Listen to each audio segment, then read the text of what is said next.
Varicose veins తో బాధపడుతున్నారా? మన ఏవిస్ హాస్పిటల్లో 4500 రూపాయల లేజర్ స్కానింగ్ ఉచితం. సుమన్ టీవీ ప్రేక్షకులకు నమస్కారం. కార్తీక మాసం అక్టోబర్ 31న శుక్రవారం రోజు విశిష్టతను తెలియజేయడానికి ప్రస్తుతం మనతో పాటు ఉన్నారు ప్రముఖ జ్యోతిష్యులు బ్రహ్మశ్రీ నందిబట్ల శ్రీహరి శర్మ గారు. వారితో మాట్లాడదాం. గురువు గారు నమస్కారం. గురువు గారు, మాగర్థావివ సంపృక్తౌ మగర్థ ప్రతిపత్తయే జగతః పితరౌ వందే పార్వతీ పరమేశ్వరౌ ఆదిత్యాయ చ సోమాయ మంగళాయ బుధాయ చ గురుశుక్ర శనిభ్యశ్చ రాహవే కేతవే నమః. శృంగేరి జగద్గురు పీఠాధిపతులకి, కంచి పీఠాధిపతులకి నమస్కారములు తెలియచేసుకుంటూ కార్యక్రమాన్ని ప్రారంభిద్దాం.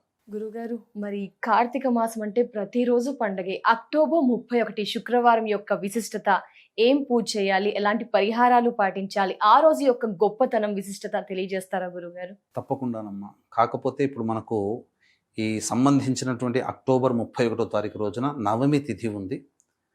మనకందరికీ తెలిసినటువంటిది అక్షయ తృతీయ, వైశాఖ మాసంలో వచ్చే అక్షయ తృతీయ. ఈ అక్షయ తృతీయకి ఎంతటి ప్రాధాన్యత ఉంటుందో అది ఉత్తరాయణంలో వచ్చేటువంటిది. దక్షిణాయనంలో కార్తీక మాసంలో నవమి రోజున వచ్చేటువంటిది అక్షయ నవమి అని అంటారు. ఈ రోజున విశేషముగా ఉసిరిక ఆరాధన అనేటువంటిది చేయాలి. అంటే ఏంటి అంటే, ప్రధానంగా ఈ రోజున ఉసిరి చెట్టుని నాటమని మనకు శాస్త్రం చెప్పబడి ఉంది. అంతేకాకుండా ఉసిరిక దీపాన్ని వెలిగించమని మనకు చెప్పబడి ఉంది దేవాలయంలో. కానీ ఇక మరీ ముఖ్యంగా గమనించుకున్నట్లయితే, ఉసిరిక చెట్టుని నీడలో ఎవరైతే, ఏ వ్యక్తి అయితే లింగ ఆరాధన అంటే శివలింగ ఆరాధన, అలాగే సాలగ్రామ ఆరాధన చేసి తదనంతరం ఆ యొక్క శివలింగాన్ని, సాలగ్రామాన్ని సద్బ్రాహ్మణుడికి దక్షిణతో సహా దానం ఇచ్చి ఎవరైతే పంక్తి భోజనము చేస్తారో, అనగా ఈ సంబంధించినటువంటి వనభోజనం అని అంటారు కదా, ఆ వనభోజనంగా బంధుమిత్రాదులతో చేస్తారో అటువంటి వాళ్ళకి సంబంధించినటువంటి సకల పాపములు నశిస్తాయి అని చెప్పి మనకు ఈ రోజున చెప్పినటువంటి శాస్త్రంలో చెప్పబడి ఉంది. కాబట్టి వీక్షించేటువంటి సుమన్ టీవీ ప్రేక్షకులు కూడా ఈ రోజున కూడా సవివరమైనటువంటి విధానాన్ని అనుసరించి ఆచరించండి. దైవానుగ్రహాన్ని పొందే ప్రయత్నం చేస్తూ తరించండి. అక్షయ తృతీయ ఎంతటి పుణ్యప్రదమైనటువంటి తిథినో, అక్షయ నవమి కార్తీక మాసము కూడా అంతే పుణ్యప్రదమైనటువంటిదిగా మనకు శాస్త్రంలో చెప్పబడి ఉంది. ఇది పురాణాంతర్గతమైనటువంటి విషయము. ఉత్తరాది వాళ్ళు ఈ యొక్క నియమాన్ని చాలా బాగా పాటిస్తారు. కానీ ధనమే పరమావధిగా ఉన్నటువంటి ఈ యొక్క అక్షయ తృతీయ రోజున అందరికీ జనవ్యాప్తమైంది ఈ యొక్క పుణ్యతిథి గురించి. కానీ కేవలం భక్తితో, విశ్వాసంతో చేసే ఈ అక్షయ నవమి రోజున పుణ్యాన్ని సంపాదించి పెట్టే అక్షయ నవమి అంత ప్రాచుర్యంలో లేదు. కానీ ఈ రోజున ఎవరైతే విష్ణువుని ఆరాధన చేస్తారో విష్ణువుకి అత్యంత ప్రీతిపాత్రులు అవుతారట.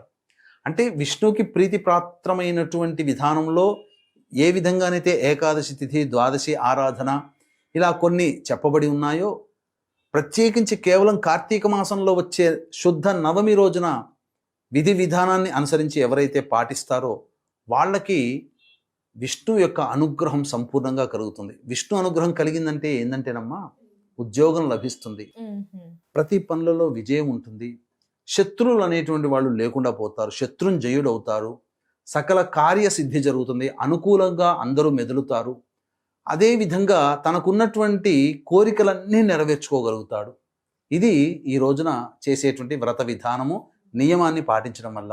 ఎటువంటి నియమాన్ని పాటించాలనే విషయం కూడా మనం తెలుసుకునే ప్రయత్నం చేద్దాం. వీక్షించేటువంటి ప్రేక్షకులు కూడా గమనిక, ఈ యొక్క కార్తీక మాసం అంతా కూడా పుణ్యాన్ని సంపాదించుకునే మాసమే, పాప నాశనాన్ని కోరుకునే మాసమే. కాబట్టి ఈ యొక్క కార్తీక మాసంలో కార్తీక పౌర్ణమి 5వ తారీఖు రోజున, 6వ తారీఖు రోజున ప్రత్యేక మహాపద్మక యోగం ఉన్నటువంటి రోజున మన పీఠం ఆధ్వర్యంలో కాశీక్షేత్రంలో మీ జాతకరీత్యా కలుగు విద్య, వివాహ, ఉద్యోగ, దాంపత్య, అనారోగ్య సమస్యల నివారణకి, అలాగే ప్రస్తుతం శని మీనరాశిలో సంచారం చేస్తున్నాడు కాబట్టి మేష, మిథున, కర్కాటక, సింహ, కన్య, వృశ్చిక, ధనస్సు, కుంభ, మీనరాశిలో జన్మించిన వారికి శనిదోష నివారణ, అలాగే ఈ అక్టోబర్, నవంబర్ మాసముల్లో రవి, శుక్ర, బుధ, విశేషముగా గురుగ్రహము మార్పు చెందినటువంటి కారణం చేత 12 రాశుల్లో జన్మించినటువంటి వారికి కూడా ఇబ్బందులు, సమస్యలు తప్పవు. ఇట్టి ఇబ్బందులు, సమస్యలు, జాతకరీత్యా కలిగే దోషాల నివారణ కోసం సర్వదోష నివారణ పూజలు, హోమాలు నవంబర్ 6వ తారీఖు రోజున మధ్యాహ్నం 3 గంటలకి ప్రారంభమవుతాయి. కాబట్టి ఈ యొక్క కార్యక్రమంలో నమోదు చేసుకున్నటువంటి వాళ్ళకి శక్తిపాతం చేసినటువంటి కరుంగలి మాల ఇవ్వడం జరుగుతుంది. ఈ కార్యక్రమంలో నమోదు చేసుకోవడం కోసం స్క్రీన్ పైన కనిపిస్తున్నటువంటి నెంబర్లకి 6వ తారీఖు మధ్యాహ్నం 2 గంటల లోపల కాల్ చేసి గోతనామాదులు నమోదు చేసుకోవచ్చు.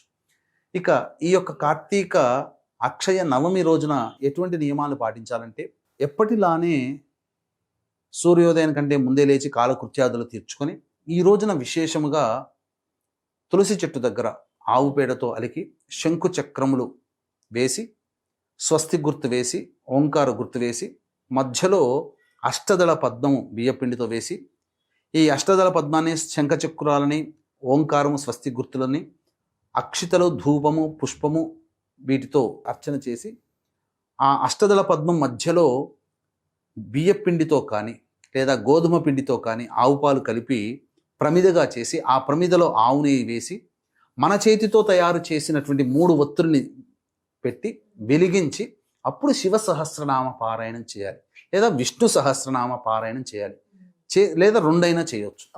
చేసి ఆవు పాలు, 2 అరటిపండ్లు, దానిమ్మ పండు నైవేద్యంగా పెడితే సరిపోతుంది, లేదా మిశ్రీ పెట్టినా చాలు శక్తి లేని వాళ్ళు. ఈ విధంగా చేసి తదనంతరం ఉసిరిక చెట్టుని శాస్త్ర ప్రమాణాన్ని అనుసరించి మీరు నాటాలి.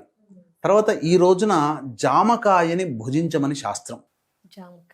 ఉసిరికలని అనగా ఉసిరికాయలని దానము చేయమన్నారు శాస్త్రం. ఉసిరి దీపము కూడా ప్రదోషకాల సమయంలో శివాలయంలో కానీ విష్ణు లేదా 2వ ఆలయంలో విష్ణు ఆలయంలో కానీ రావి చెట్టు దగ్గరనైనా కానీ ఉసిరి దీపాన్ని వెలిగించమని చెప్పబడి ఉంది. ఈ ఉసిరి దీపాన్ని వెలిగించేటప్పుడు చాలామంది పైన పొట్టంతా తీసి లోపల గింజ తీసి అందులో ఆవు నెయ్యి వేసి ఒత్తి వేసి చేస్తారు.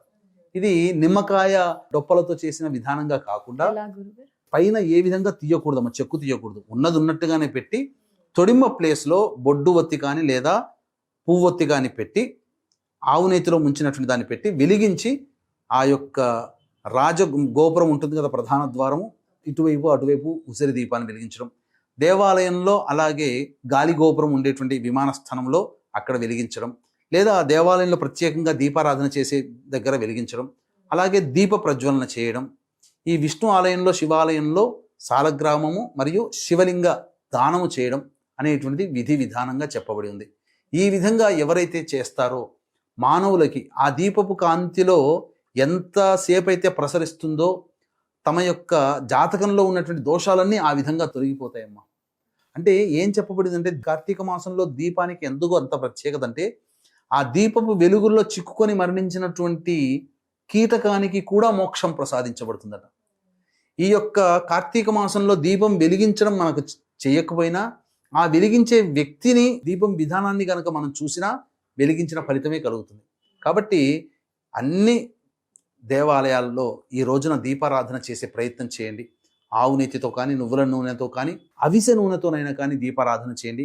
హీనపక్షంలో ఆముదముతో నూనెతోనైనా చేసినా పుణ్యమే కలుగుతుందని మనకు శాస్త్రంలో చెప్పబడి ఉంది. కాబట్టి ఇట్టి అవకాశాన్ని ఎవ్వరూ జారవిడ్చుకోకుండా ఈ అక్షయ నవమి రోజున విశేషంగా అన్నదాన కార్యక్రమం చేయండి. శక్తి కొలది బీదలకి, అన్నార్తులకి అన్నదానం చేయండి. అలాగే ఎవరికైనా ఆకలిగా ఉన్నటువంటి వాళ్ళకి బన్ను, బిస్కెట్ ప్యాకెట్లు దానం చేయండి. వస్త్రదానం చేయండి. పైగా వచ్చేది శీతాకాలం కాబట్టి ఎవరికైనా రగ్గులు ఇట్లాంటివి మనం పంచినా అంతే పుణ్య ఫలితం దక్కుతుంది. కాబట్టి ఏమాత్రం సందేహం లేదు, ఈ కార్తీక మాసమంతా మనము పుణ్యాన్ని సంపాదించుకునే మాసం అమ్మ. ఇప్పుడు పాపాన్ని పొందిన తర్వాత ఆ పాపాన్ని లెక్కించడానికి మనకు అందరికీ తెలుసు చిత్రగుప్తుడు, యముడు ఉన్నాడని. కానీ పుణ్యాన్ని లెక్కించడానికి దేవతలకి కూడా సమయం సరిపోదట ఈ కార్తీక మాసంలో చేసుకున్నటువంటి పుణ్య ప్రభావం వలన. కాబట్టి వీలైనంత వరకు అందరూ కూడా ఈ అక్షయ నవమి 31వ తారీఖు రోజున, ఈ రోజున మీరందరూ కూడా ఇంట్లో చేతనైనంతగా ఎవరికైనా మీరు మీ యొక్క శక్తి కొలది సంపాదించిన దాంట్లో మొత్తం పెట్టమని కాదు, సంపాదించిన దాంట్లో 5వ వంతు శక్తి అయినా వినియోగించండి. ప్రతి నెల 5వ వంతు చేస్తున్నారు అనుకోండి, రెట్టింపుగా 10% మీ సంపాదనలో దాన కార్యక్రమం ఈ అక్షయ నవమి రోజున చేయండి. అద్భుతమైనటువంటి యోగం కలుగుతుందని చెప్పడంలో ఏమాత్రం సందేహం లేదు. అలాగే కార్తీక మాసంలో ఈ యొక్క 6వ తారీఖు రోజున పద్మక యోగం ఉన్నటువంటి రోజున మహిమాన్విత కాశీక్షేత్రంలో మీ జాతకరీత్యా కలుగు అన్ని రకాల సమస్యల నివారణకి సర్వదోష నివారణ పూజల హోమాలు జరిపించి శక్తిపాతం చేసిన కరుంగలి మాల ఇస్తారు. అవకాశం ఉంటే ఈ కార్యక్రమంలో కూడా మీ గోత్రనామాదులు నమోదు చేసుకోవచ్చు. తప్పకుండా గురుగారు, ధన్యవాదాలు గురుగారు. అక్షయ నవమి యొక్క ప్రత్యేకతను చాలా చక్కగా అద్భుతంగా వివరించారు గురుగారు. ధన్యవాదాలు. సర్వం శ్రీ ఉమామహేశ్వర పర బ్రహ్మార్పణమస్తు.